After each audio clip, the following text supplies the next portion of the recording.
Bonjour à tous. Dans quelques heures, la fête de Shavuot.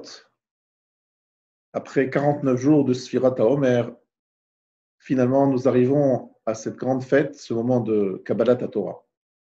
Il y a une question qui se pose à tous, sans doute chaque année, une question bien connue. D'un côté, on nous dit que les Juifs ont dit Na'aseh Venishma. Ils ont accepté la Torah a priori de plein gré. C'était avant Matan Torah. Na'aseh Venishma. Ils étaient partants. Ils n'ont pas seulement été partants, ils ont même été capables de dire nous ferons sans savoir ce qu'ils allaient devoir faire. Et d'un autre côté, on nous dit Kafa alehem har kegigit.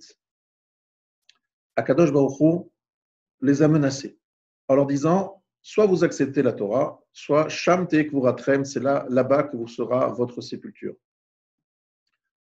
Pourquoi d'un côté une acceptation et de l'autre côté Kafa alehem, il les a forcés. Alors la réponse qui est donnée par le Midrash, c'est qu'en fait, au départ, ils avaient accepté la Torah écrite et que lorsqu'on leur a dit qu'il fallait également accepter la Torah orale, ils ont voulu changer d'avis et on leur a dit non, c'est pas possible. C'est ou les deux ensemble, Torah écrite et Torah orale, ou rien du tout. Et là, ils voulaient se rétracter et on les a forcés. Je voudrais ici vous donner une explication qui va dans ce sens, mais qui est un peu originale. En fait, vous le savez, nous tous, on a envie de faire. On a tous très envie de faire et de réaliser plein de choses dans notre vie.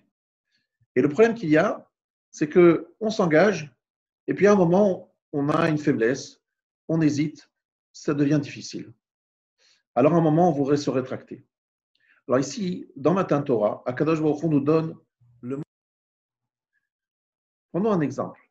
Si quelqu'un décide d'aller à la fac, à l'université, pour faire des études, exemple, il veut faire médecine parce qu'il aime ça, il s'inscrit, et au moment où il doit passer des examens, eh bien, il se plaint. Il dit, écoutez, moi, je n'ai pas envie de passer d'examen, je l'ai fait de moi-même, personne ne me force d'être médecin.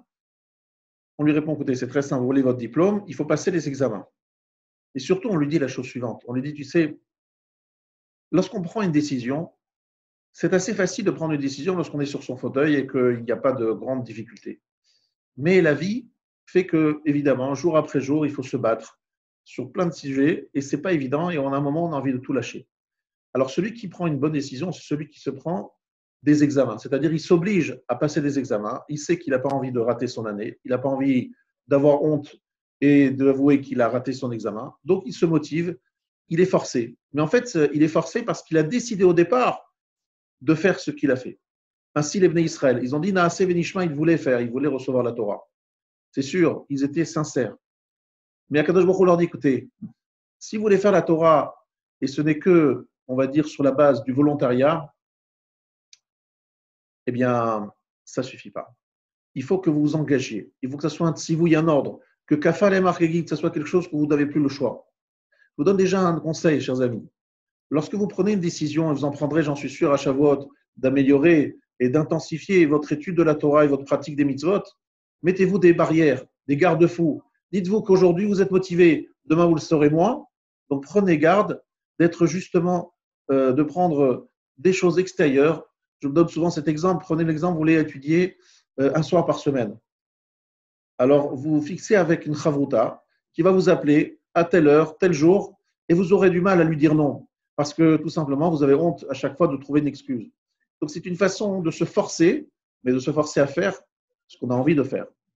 Et donc, finalement, savoir que l'être humain, au départ, il a plein d'enthousiasme, mais après, dans la réalité, on a des difficultés qu'il faut surmonter. Donc, faisons Naaseh Venishma et associons à cela Kafa Alehem Har Kegit. Chers amis, cette année, nous sommes exactement comme à l'époque de Matan Torah. C'était un vendredi au départ, prévu un vendredi. Et Moshe Rabbeinu a reporté ça au Shabbat. Il a dit non, non, il nous faut un jour de plus pour nous préparer. C'est vrai que la préparation est très importante. On a eu 3 mois de confinement pour nous préparer à ce grand moment de Matan Torah. Des moments où on a fait des bilans, on a eu aussi des chocs, on a été secoué, on s'est remis en question. Et bien maintenant, le moment est venu, lorsque ce confinement se termine, lorsque cette page se tourne de notre histoire et qui restera marquée dans nos têtes, de nous dire que finalement, il y a un grand siman b'Hashamayim. Vous savez, c'est écrit que Rav Eliashiv disait à ses proches, pour des gens qui étaient malades, de venir écouter la Torah au moment de Matan Torah, c'est-à-dire la Aseret Adibrot. Et il disait que de la même façon qu'au moment où les Juifs ont reçu la Torah, ils ont tous été guéris, lorsqu'on écoutera les Aseret Adibrot, eh bien là aussi, on va obtenir la guérison en écoutant ces Aseret Adibrot, qui est un nouveau Matan Torah, une nouvelle Kabbalat Torah pour nous. Soyons prêts, soyons au rendez-vous, soyons prêts à recevoir la Torah. Et recevoir la Torah, c'est un mérite extraordinaire que nous avons, une chance. Alors, merci Hachem de nous avoir donné ce magnifique cadeau et mettons simplement les garde-fous pour pouvoir, Bezrat Hachem, prendre ces kabbalotes, des engagements qui vont tenir sur le long terme et qu'Hachem fasse que vous ayez une très belle fête, Chag Sameach, qu'on se retrouve très bientôt et Mazal Tov pour la réouverture d'Aleph, une réouverture, on va dire, un petit peu timide. Et Bezrat Hachem, très bientôt, une réouverture totale. Et je l'espère avec des excellentes nouvelles à tous. Chag Sameach.